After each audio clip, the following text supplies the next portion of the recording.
Sounds good to me. How heartless.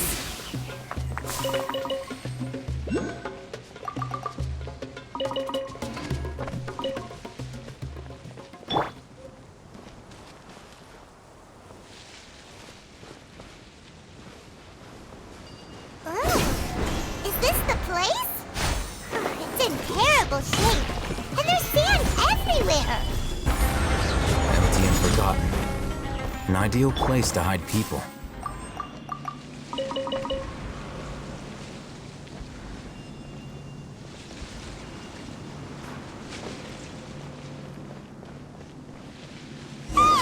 Monsters! Watch out!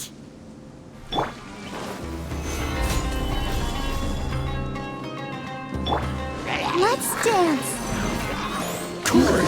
This moment will be frozen in time.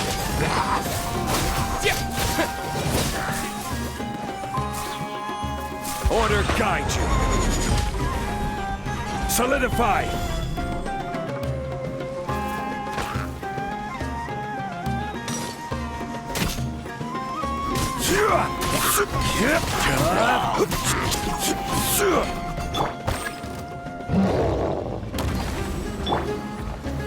Gather. Let the show begin. Spring forth! Scatter! Dodge this! Solidify. Don't get frostbite. Cool it. Propagate!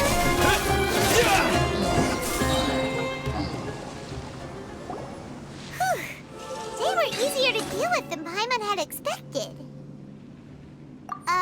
Super strong bandits? Or monsters taller than buildings dropping out of the sky? Or, something like that. He looks super serious. We gotta stay on our A-game, too. This is the one.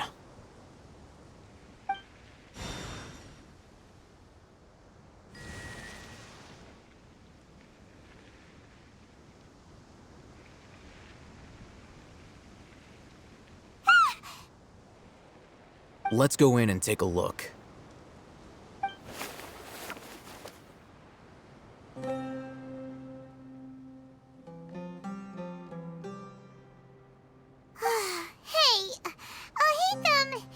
We haven't found squat. Are you sure we aren't wasting our time here? Patience. Shawnee says she only hears the crying at night. We have time to burn. Until then,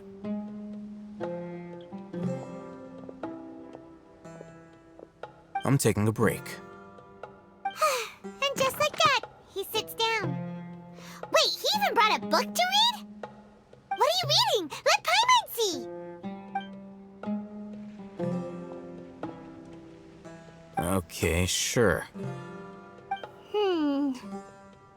Huh? The natural position, which is the positional propensity of an entity in natural motion in contrast with an object in forced motion? Huh? When free from external influences, every entity displays the tendency to follow its natural trajectory? So, you got that? Oh, Paimon gives up. You keep reading your book. See ya! How is he so relaxed? Look at him, reading an impossible book in a creepy place like this. Hey! Paimon's your Tibet travel guide. Paimon knows plenty of useful stuff already. And anyway, is that Paimon's fault that the books people read in Sumeru are so complicated?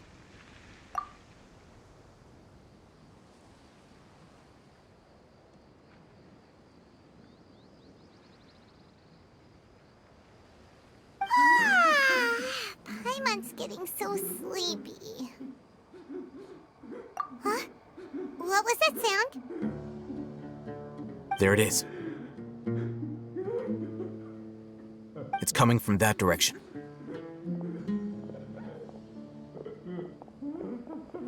Is the sound coming from here?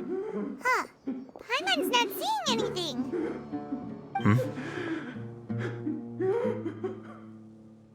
It's from below. But there's no way we can get down there. Something is off about the interior here.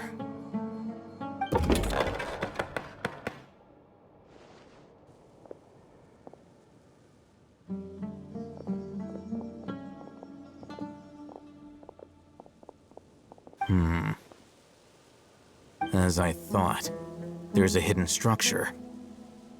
Wow. It's like they tucked another hospital into this one. Oh, it looks like there are other mechanisms around here. Let's keep exploring.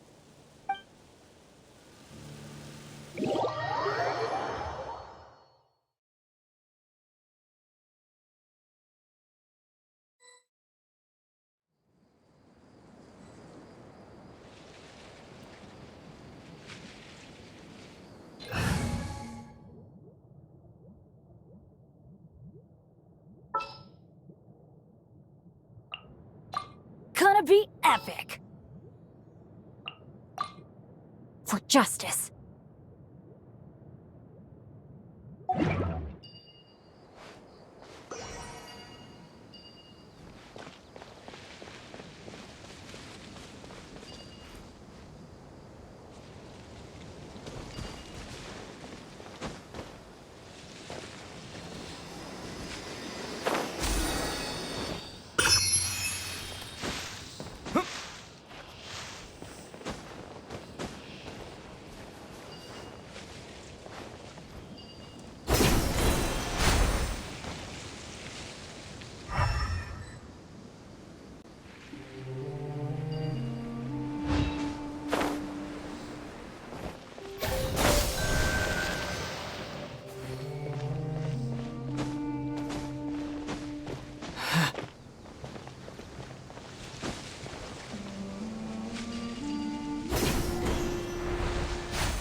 Propagate!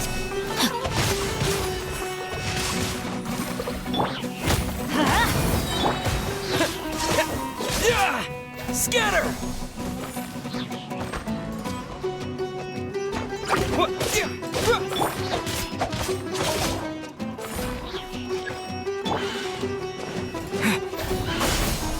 This is order. Gather! No, my sword!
Let's approach him slowly without alarming him.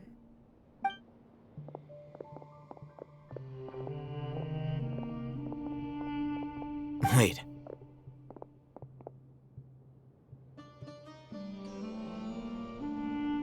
You're... He can't speak, and his eyes are unfocused. But he looks too young to be anyone's grandfather. Also, why is he the only one here? Didn't expect to see him here. You know him? He's Razak, a senior of mine at the academia. He's a scholar too? Is he the kind that holes up in a forest and mumbles stuff about training? No. And that's the problem. Razak was never involved in any of those things. He never trained in the forest, let alone reach Satyavada life. Leaving that question aside for the moment, him being here alone means that we might be too late. Looks like they've already taken everyone away. For whatever reason, they left Razak here. Perhaps they simply didn't have time to come back for him. There are drag marks on the ground. They're clearer by the doorway. Someone was forcefully drawing a cart that was loaded with something heavy. Loaded with people? That is one possibility. It looks like they were in a hurry, as if they were afraid of being caught. In their haste, they failed to notice Razak hiding in a corner. The symptoms are identical. Looks like we found living proof. Huh? Why do you say that? Allow me to jog your memory. Recall your time at Port Ormos. Don't you think his symptoms look familiar?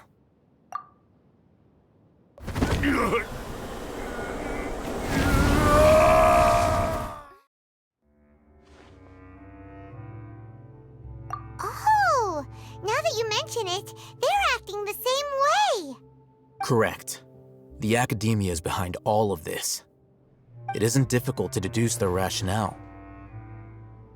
First, the academia spread a false rumor of King Deshret's resurrection, emphasizing the role of the village keepers, the mad scholars who were exiled to Aru village. These rumors were all the persuasion that the radicals needed, and those based in Aru village leapt into action. Unbeknownst to them, of course, through rounding up the scholars, they were actually helping the academia. As well as being able to exploit the radicals for their own ends, this scheme has one further advantage to the academia. All the risks and responsibilities are offloaded onto King Deshret's followers. Life for the desert dwellers has been brutal ever since King Deshret's death all those years ago. Beneath the surface, feelings of desperation are widespread. Many would give everything they have for the prospect of something better. Anyone looking to exploit that for their own ends simply needs to make a few empty promises. Even if complications arise, people will see that those involved are all followers of King Deshret and look for no further explanation than differences of belief. A deep-seated mistrust of the desert and everyone in it by the rest of Sumeru will make sure of that.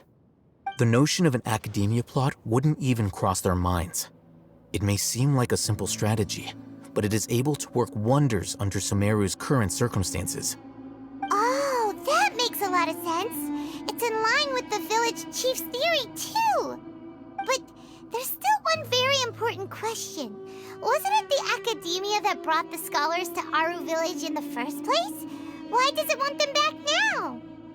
Throughout this process, one thing has changed: the scholars' identity. First, they were scholars. Then, they became lunatics. After that, they were exiles. And finally, they become missing persons. An exile is still patently a living, breathing human being. But when someone becomes a missing person, that is brought into question. If you can't find someone, you have no way of knowing what exactly happened to them. That makes missing people an ideal resource. Resource? For what exactly? One possibility is that the information in their brains could be extracted into knowledge capsules. Extracted? You mean hand knowledge comes from people's brains? With the technology of the Sumeru academia, it's entirely possible. Perhaps the process caused them great suffering, which is why they cry out in the dead of night when no one is watching them. So, the human brain... Nope, nah, Paimon doesn't want to think about this. I'm the academia scribe, after all. I'm familiar with their projects. Anyway, judging by Razak's state, the contents of a divine knowledge capsule were extracted from his mind, but something went wrong in the process. Or perhaps his curiosity got the better of him, and he used such a capsule for himself. Paimon's a little confused. Can they just use anyone's brain?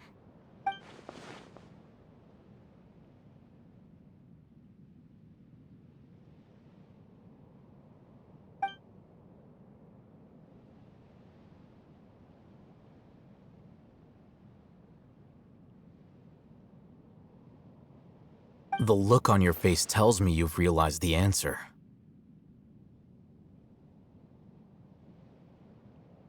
That's right. To some scholars, gaining knowledge about the gods is their entire life's pursuit. Extracting canned knowledge is just one of the extreme measures they turn to. However, I can't help but wonder, what do they seek to gain from divine knowledge? The academia is going out of their way to look for forbidden knowledge, but what is their ultimate goal?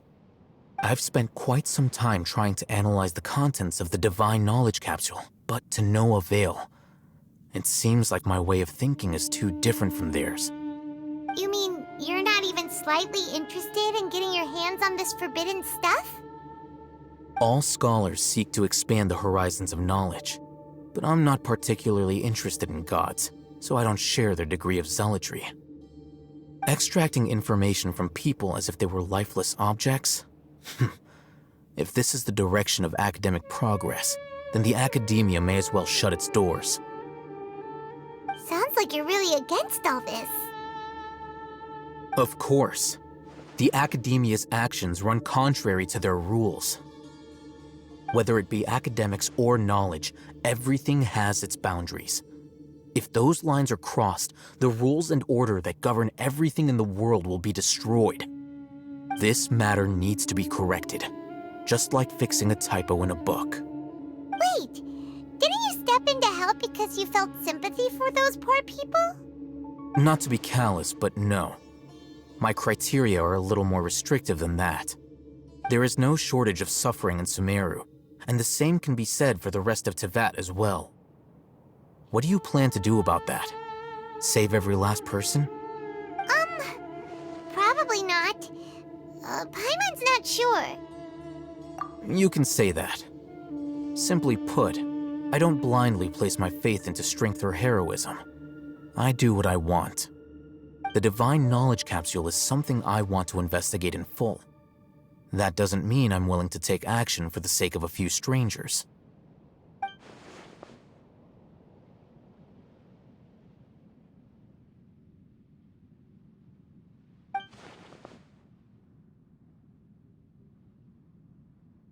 Paimon's been wanting to say this for a while. There are a lot of bad guys in the academia, but you're not one of them. You're their weirdo. You're probably right. Though I must say, I quite enjoy this feeling of being the odd one out. Uniqueness is also an asset, is it not? Wow, that's a great way to think about it. Paimon's really impressed. If only Miss Shani had a similar mindset, her life would definitely be a lot easier. I'm just a more likable person than her in general. There's nothing more to it than that.